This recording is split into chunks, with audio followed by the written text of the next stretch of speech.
Hello दोस्तों, आज की अनसुनी कहानी है सदी के महान कलाकार शत्रुघ्न सिन्हा की। चलिए शुरू करते हैं। बड़ी पुरानी कहावत है, दाने दाने पर लिखा है खाने वाले का नाम।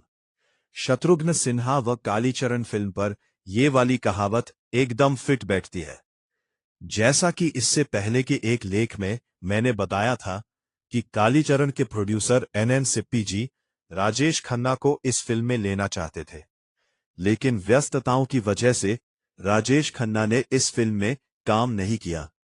उनके बाद सुनील दत्त साहब से बात की गई, मगर उन्हें कहानी पसंद नहीं आई। आगे बढ़ने से पहले अगर आप ऐसी ही और अनसुनी बातें सुनना पसंद करते हो तो चैनल को सब्सक्राइब कर लें।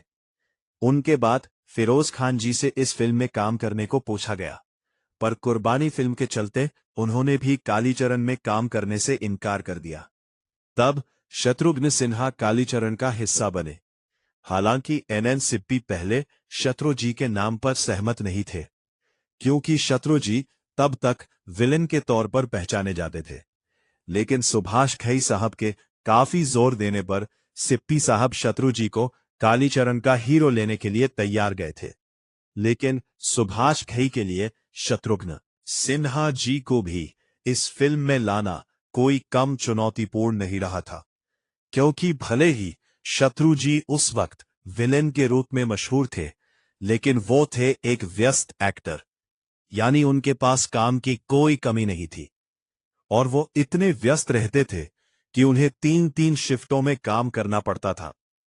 सुभाष घई ने जब इस फिल्म के बारे में शत्रु जी से बात की तो उन्होंने घई साहब से कहा कि रात को घर आ जाओ, तब मुझे कहानी सुनाना।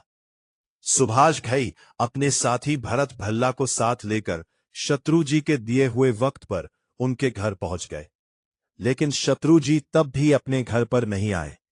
लेकिन सुभाष घई व भरत भल्ला, जिन्होंने सलीम जावेद की जोड़ी से प्रेरित होकर घई भल्ला नाम से अपनी लेखक जोड़ी बनाई थी, वो दोनों तय कर चुके थे कि शत्रुघ्न सिन्हा को कहानी सुनाए बिना वो आज वापस नहीं जाएंगे। दोनों शत्रु जी के इंतजार में बैठ गए। लगभग आधी रात को शत्रुघ्न सिन्हा अपने घर लौटे। घई भल्ला को देखकर शत्रु जी ने उनसे हाय हेलो की और कहानी सुनने बैठ गए।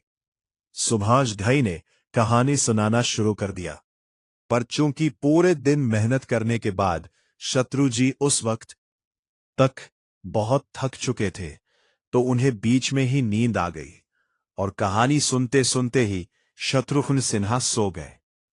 सुभाष घई ने उन्हें जगाया।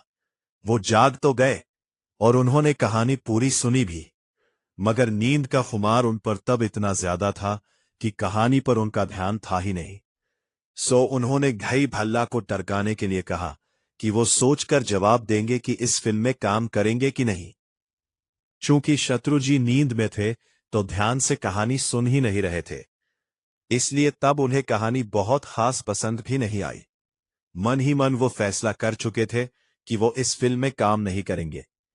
पर चूंकि सुभाष घई एफटीआई के दिनों से शत्रुघ्न सिन्हा के दोस्त थे और एक्टर की हैसियत से फिल्मी दुनिया में असफल होने के बाद कालीचरण से सुभाष घई बतौर डायरेक्टर अपना करियर स्टार्ट करने जा रहे थे, तो दोस्त की खातिर शत्रुघ्न सिन्हा कालीचरण में काम करने को तैयार हो गए। कालीचरण में काम करने की एक और बड़ी वजह भी शत्रुघ्न सिन्हा के पास थी। वो वजह थी एन सिप्पी का कालीचरण का प्रोड्यूसर होना। एन सिप्पी उस जमाने में फिल्म इंडस्ट्री के बड़े प्रोड्यूसर हुआ करते थे। उनकी फिल्म में काम करने की ताक में हर एक्टर रहता था।